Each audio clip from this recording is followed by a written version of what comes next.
جب ہم تاریخ کی عظیم سلطنتوں کا ذکر کرتے ہیں تو اکثر کچھ نام فوراً ذہن میں آتے ہیں، لیکن ایک ایسی سلطنت بھی ہے جسے اکثر نظر انداز کر دیا جاتا ہے۔ یہ کہانی ہے سلجوکیوں کی، وہ خانہ بدوش جنگجو جو غمنامی سے اٹھے اور دیکھتے ہی دیکھتے دنیا کا نقشہ بدل کر رکھ دیا۔ آئیے دیکھتے ہیں کہ یہ سب کیسے ہوا۔ تو ان کے اس ناقابل یقینی سفر کو سمجھنے کے لیے ہم اس کہانی کو 5 حصوں میں دیکھیں گے۔ سب سے پہلے یہ سلجوق تھے کون؟ پھر انہوں نے اتنی بڑی سلطنت کیسے قائم کی؟ ان کا سنہری دور کیسا تھا؟ اور پھر ہر عروج کو زوال کیوں آتا ہے؟ اور آخر میں سب سے اہم بات، آج کی دنیا پر ان کی میراث کیا ہے؟ تو آئیے اس بنیادی سوال سے شروع کرتے ہیں جو اس پوری کہانی کی جڑ ہے۔ آخر وسطی ایشیا کے میدانوں سے اٹھنے والا ایک خانہ بدوش قبیلہ مشرق وسطیٰ کی سب سے بڑی طاقت کیسے بن گیا؟ یہ کیسے ممکن ہوا؟ اس بڑے سوال کا جواب ہمیں ان کی شروعات میں ملتا ہے۔ تو چلیں سب سے پہلے یہ جانتے ہیں کہ یہ سلجوق کون تھے اور تاریخ کے سٹیج پر یہ کہاں سے آئے۔ اچھا، تو سلجوق بنیادی طور پر وسطی ایشیا کے اوغوز ترکوں کا ایک قبیلہ تھے۔ یوں سمجھیں کہ یہ صرف جنگجو نہیں تھے بلکہ ایک منظم لوگ تھے جو ایک نئے وطن کی تلاش میں تھے، اور یہی تلاش انہیں تاریخ کے مرکز میں یعنی ایران اور عراق تک لے آئیں۔ اب ذرا اس وقت کا تصور کریں، 11ویں صدی کا آغاز، ایک وقت کی عظیم عباسی خلافت اندرونی لڑائیوں کی وجہ سے بہت کمزور ہو چکی تھی۔ بغداد میں خلیفہ تو تھے لیکن ان کی اصل طاقت ختم ہو چکی تھی۔ مطلب اسلامی دنیا کے دل میں ایک بہت بڑا سیاسی خلا، ایک پاور ویکیوم پیدا ہو گیا تھا جسے بھرنے کے لیے کسی نئی طاقت کا آنا لازمی تھا۔ اور اسی خلا کو پر کرنے کے لیے سلجوقی ایک طوفان کی طرح آئے۔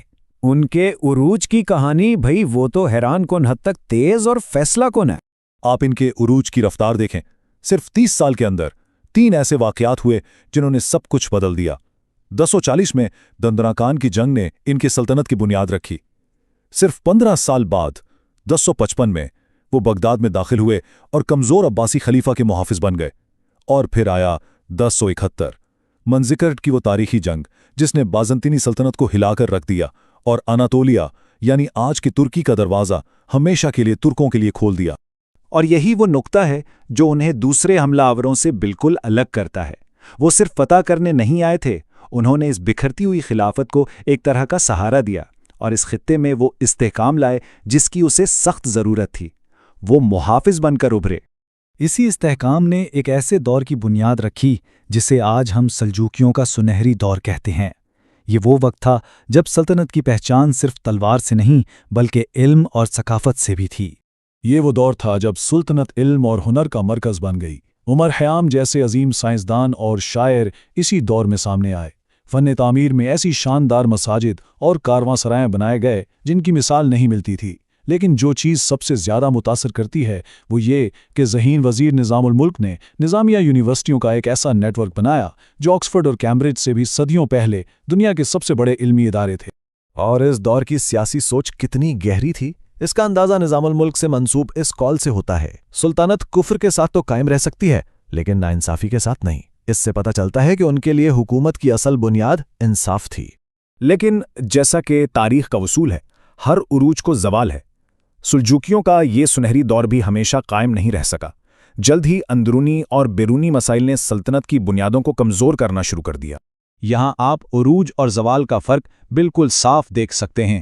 ایک طرف ہے الپ ارسلان اور ملک شاہ کی وہ متحدہ اور طاقتور سلطنت جو ایک مرکز سے چلتی تھی، اور دوسری طرف ہے وہ بکھری ہوئی حالت جب اندرونی لڑائیوں نے اسے چھوٹی چھوٹی ریاستوں میں بانٹ دیا، جیسے اناطولیہ کی سلطنت روم۔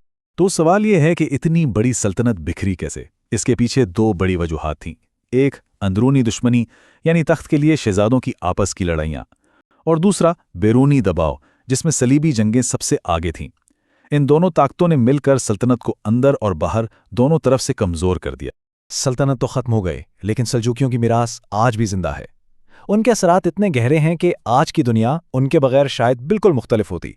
اگر ہم ان کی میراث کو 3 بڑے نکات میں سمیٹیں تو وہ کچھ یوں ہوں گے۔ پہلا، انہوں نے اناطولیہ کو ترکوں کا وطن بنایا جس کے بغیر نہ تو سلطنت عثمانیہ ہوتی اور نہ ہی آج کا ترکی۔ دوسرا، وہ صلیبیوں کے سامنے پہلی بڑی اسلامی طاقت بن کر کھڑے ہوئے اور تاریخ کا رخ موڑ دیا۔ اور تیسرا، انہوں نے ترک، فارس اور عرب ثقافتوں کو ملا کر ایک ایسی نئی تہذیب کو جنم دیا جس کے اثرات آج بھی نظر آتے ہیں۔